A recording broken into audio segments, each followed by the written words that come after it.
Lockdown के इस online class के अंदर जिसमें हम वर्ग और वर्गमूल के बारे में पढ़ रहे थे। आज वर्ग और वर्गमूल का तीसरा पार्ट पढ़ेंगे। तो हमारी जो प्रश्नावली चल रही है 6.1 आज कंप्लीट हो जाएगी। 2-3 क्वेश्चन उसके बचे में हैं, वो कंप्लीट कर लेते हैं। तो देखो शुरुआत करते हैं अगले प्रश्न से। हमारा अगला प्रश्न हमारा इस प्रकार से आएगा कि योग संक्रिया किए बिना निम्न का योगफल ज्ञात करो। ज्ञात करो। योग संक्रिया किए बिना निम्न का योगफल ज्ञात करो। तो देखो इसमें प्रश्न किस प्रकार से होगा। इसमें प्रश्न इस प्रकार से होगा 1 + 3 + 4 1 + 3 + 5 + 7 इस प्रकार से संख्या देगा। लगातार विषम संख्याएं, केवल और केवल लगातार आने वाली संख्याएं 1 + 3 + 5 + 7। तो इसका योगफल आपको बिना जोड़े बताना है। तो देखो एक सीधा सा तरीका है, एक बार जोड़ने पर देख लेते हैं। 7 में 3 जोड़ा 10 हो गया, 10 में 5 जोड़े 15 हो गया और 1 16 हो गया। 16 योगफल है ना। किस प्रकार से आया ये 16 योगफल, तो वो देखो इन संख्याओं को काउंट करो। ये कितनी है, गिनो इनको। 1 2 3 4 ये 4 संख्याएं हैं। तो यहाँ लगा दो 4 और उसका लगा दो वर्ग। वर्ग पढ़ रहे हैं तो वर्ग लगा दो उसका। कितनी संख्याएं हैं काउंट कर लो और उसका वर्ग लगा दो। अब आपको पता है 4 का वर्ग होता है 4 × 4 और 4 को 4 से गुणा करने पर कितना आता है 16। तो लगातार आने वाली जो विषम संख्याएं हैं उनका योगफल, उन संख्याओं की गिनती करो और उसका वर्ग कर दो होगा। जैसे अगला एक उदाहरण और देखते हैं इसके अंदर।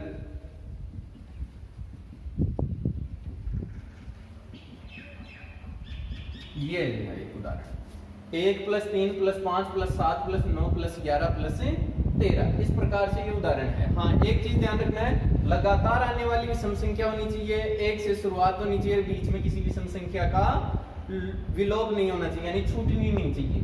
तो इसके अंदर देखो इनका योगफल कितना आएगा। तो इन सबको जोड़े, उससे अच्छा है कि योग संक्रिया को बिना किए ही इसका योगफल बताना है। तो संख्याओं को काउंट कर लो 1 2 3 4 5 6 7 कितनी संख्या हो गई 7 संख्या। तो 7 का वर्ग कर दो।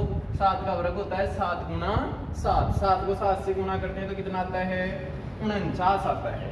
तो इन सभी संख्याओं को 1 से लेकर 13 तक की संख्याओं को यदि हम जोड़ेंगे विषम संख्याओं को तो कितना उत्तर आएगा 49 योगफल आएगा। अब ये 2 क्वेश्चन आपको समझ में आ गए। अब इसके अंदर एक उदाहरण तीसरा और चौथा, ये 2 क्वेश्चन मैं HW के रूप में आपको दे रहा हूं।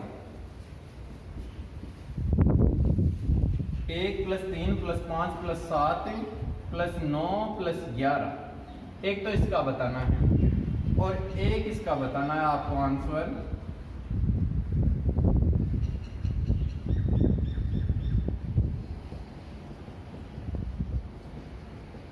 ये 2 संख्याएं, एक तो 1 से लेकर 11 तक की विषम संख्याएं हैं, उनका योग बताना है। एक 1 से लेकर 21 तक की विषम संख्याओं का योग। इस तरीके से आप लोगों को बताना है। ये 2 क्वेश्चन आप कमेंट सेक्शन में इनका उत्तर दे सकते हो। अब हम अगले क्वेश्चन की तरफ बढ़ते हैं। ये 2 HW के क्वेश्चन दिए हैं, इनका जवाब आप हमें कमेंट सेक्शन में उपलब्ध करवाएं। यदि फिर भी प्रश्न नहीं समझ में आया तो एक बार वीडियो को रिवाइज करके देख लें। फिर भी यदि कोई समस्या है तो आप कमेंट के अंदर बता दें या व्हाट्सएप पे संपर्क कर सकते हैं टीचर से। अब आगे बात करते हैं अगले क्वेश्चन की तरफ।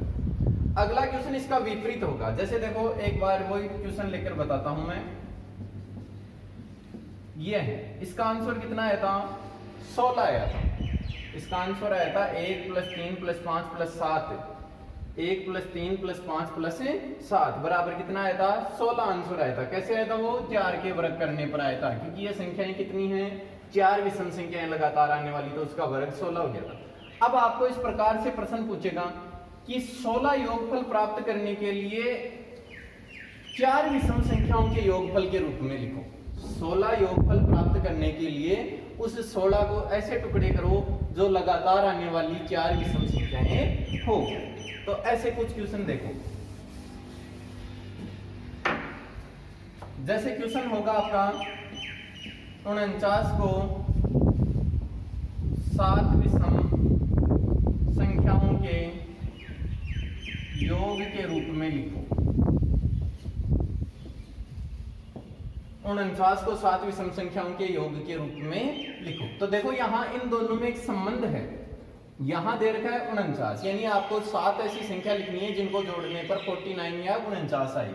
अब 7 और 49 एक दूसरे से वर्ग के रूप में संबंध रखता है। 7 का वर्ग 49 होता है, 49 का वर्गमूल 7 होता है। तो वर्गमूल हम आगे पढ़ेंगे, जैसे 6.3 के अंदर, 6.4 के अंदर। तो अब देखो इसके अंदर कैसे करना है। 7 विषम संख्याओं के रूप में लिखना है, तो लगातार आने वाली 7 संख्या लिखो।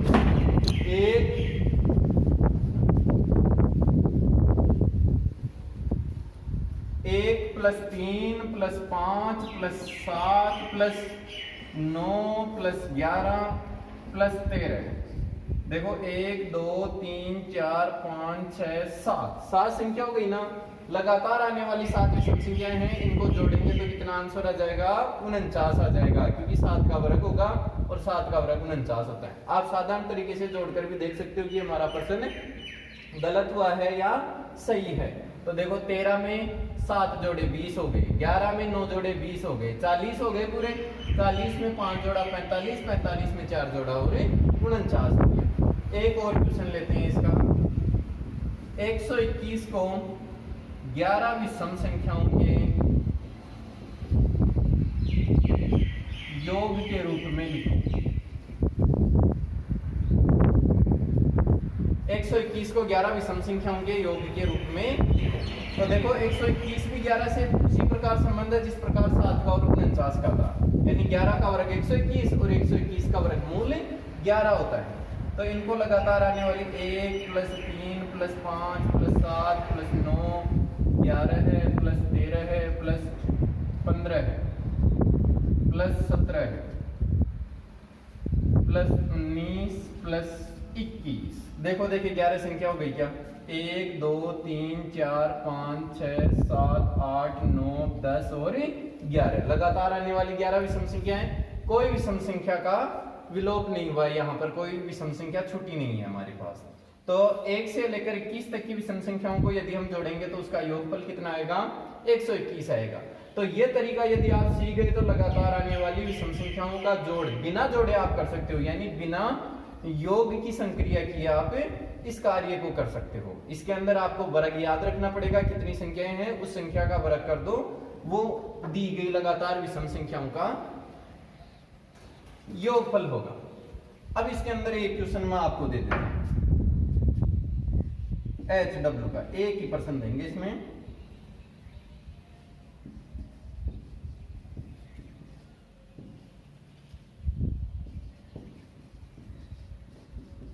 दो 256 को 16 विषम संख्याओं के योग के रूप में लिखो। ये कार्य आपको ग्रह कार्य के रूप में करना है। 256 को 16 विषम संख्याओं के योग के रूप में लिखना है। अब हम आगे बढ़ते हैं, इसके अंदर अगले क्वेश्चन की तरफ चलते हैं।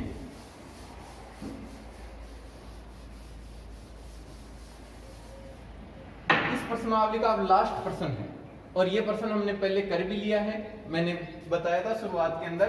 तो एक बार और देख लो इस प्रश्न को। जैसे ये दे देगा 12 है और 13 है के वर्गों के बीच की प्राकृतिक संख्याएं कितनी हैं? 12 का वर्ग और 13 का वर्ग करो, फिर उनके बीच की प्राकृतिक संख्याएं बताओ, कितनी प्राकृतिक संख्याएं हैं। तो देखो 12 का जो वर्ग होता है वो कितना होता है? 144। 13 का जो वर्ग होता है वो कितना होता है? 169। 144 और 169 के बीच की संख्या बतानी है, कितनी संख्याएं हैं बीच में। तो बीच में देखो 144, मैंने पहले का जो तरीका बताया था उसके अनुसार बता रहा हूं, एक नया तरीका और है वो भी बताएंगे। तो 144 169, यानी बड़ी संख्या में से छोटी वर्ग संख्या घटा देंगे। 169 बड़ी संख्या है, इसमें से छोटी वर्ग संख्या 144 घटा देंगे। 9 में से 4 गए तो बच गए 5 और 6 में से 4 गए तो बच गए 2। फिर एक और घटा देंगे, एक और घटाएंगे तो कितना बचेगा? 24 बचेगा। तो इनके बीच में कितनी वर्ग संख्याएं, कितनी संख्याएं हैं प्राकृत संख्याएं? 24 प्राकृत संख्याएं हैं। मतलब 144 लिखो और 169 तक संख्या लिख लो, जैसे 145, 146, 147, 148 और ऐसे 67, 68 यहाँ तक संख्या। तो 145 से लेकर 168 तक जो संख्याएं हैं उनको गिनोगे तो कितनी संख्याएं प्राप्त होंगी आपको? 24 संख्याएं प्राप्त होंगी। एक तरीका तो ये मैंने जो पहले आपको बताया था पार्ट 1 के अंदर ये बता दिया था। अब दूसरा तरीका और बता देता हूं, वो केवल कुछ विशेष परिस्थितियों में लागू होगा, और वो विशेष परिस्थितियां क्या है वो समझो। ये नियम हर जगह लागू होगा, और जो अब बताएंगे वो विशेष परिस्थितियां समझो क्या है। यदि यहाँ आने वाली संख्याएं लगातार है, जैसे 12 के बाद में 13 आता है, यहाँ 13 होता है, यहाँ 14 होता, यहाँ 21 होता है, यहाँ 22 होता, यहाँ पे 25 होता है, यहाँ 26 होता, इस प्रकार लगातार आने वाली संख्या होती, तब ही वो नियम लग सकता है। यदि यहाँ पे 12, यहाँ पे 16 लिखा हुआ है, यहाँ पे 13, यहाँ पे 19 लिखा हुआ है, यानी बीच में 2-3 संख्याओं का गैप या एक भी संख्या का गैप हो जाता है, तो वो नियम कार्य नहीं करेगा। फिर यही तरीका है, इससे ही आपका आंसर सही आएगा। तो देखो उस तरीके से लगातार आने वाली संख्या है, 12 के बाद में 13 ही आता है, उत्तर कितने लाने हैं? 24 लाने हैं। तो दोनों संख्याओं को जोड़ दो, यहाँ वर्गों को घटाया ना, यहाँ संख्याओं को जोड़ दो, 12 है प्लस 13 है, और 12 है और 13 मिलकर कितने होते हैं? 25 होते हैं, 25। एक कम करना है, एक कम करने पर कितना बचेगा? 24 संख्याएं बचेंगी। आ गया? ये ज्यादा सरल है, ये ज्यादा सरल है, लेकिन इसमें एक कमी है, यहाँ आने वाली संख्याएं लगातार आने वाली होनी चाहिए, क्रमागत संख्या होनी चाहिए। यदि क्रमागत संख्या नहीं है तो ये नियम कार्य नहीं करेगा। ये नियम हर जगह कार्य करेगा, चाहे कितना ही अंतर हो। चाहे यदि आपको प्रश्न ऐसा भी दे देना 5 और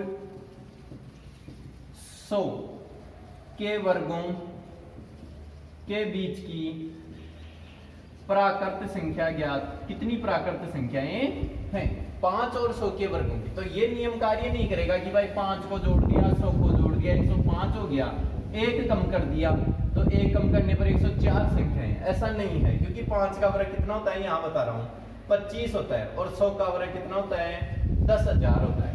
तो 10,000 और 25 के बीच में कितनी संख्याएं हैं? 104 संख्या नहीं है, बहुत ज्यादा संख्याएं हैं। तो देखो कितनी संख्याएं हैं, 10,000 में से 25 निकाले तो 9,975 संख्या। अब एक कम और करना है, तो एक कम करेंगे तो 9,974 संख्याएं बचती हैं। कितनी संख्याएं बचती हैं? 9,974 संख्या। तो ये नियम गलत हो गया ना, यहाँ पर 104 कहाँ रह गया, 9,974 कहाँ रह गया। तो ये जो पुराना तरीका बताया था ये हर जगह लागू होगा, ये केवल तभी लागू होगा जब लगातार आने वाली संख्या। हाँ, यदि यहाँ पर 99 होता, 99 और 100 के वर्गों के बीच की संख्या, तो आप लोग डायरेक्ट कैसे कर सकते थे?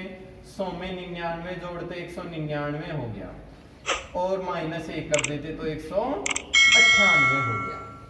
ठीक है, धन्यवाद। ये हमारी प्रश्नावली हो गई 6.1 कंप्लीट।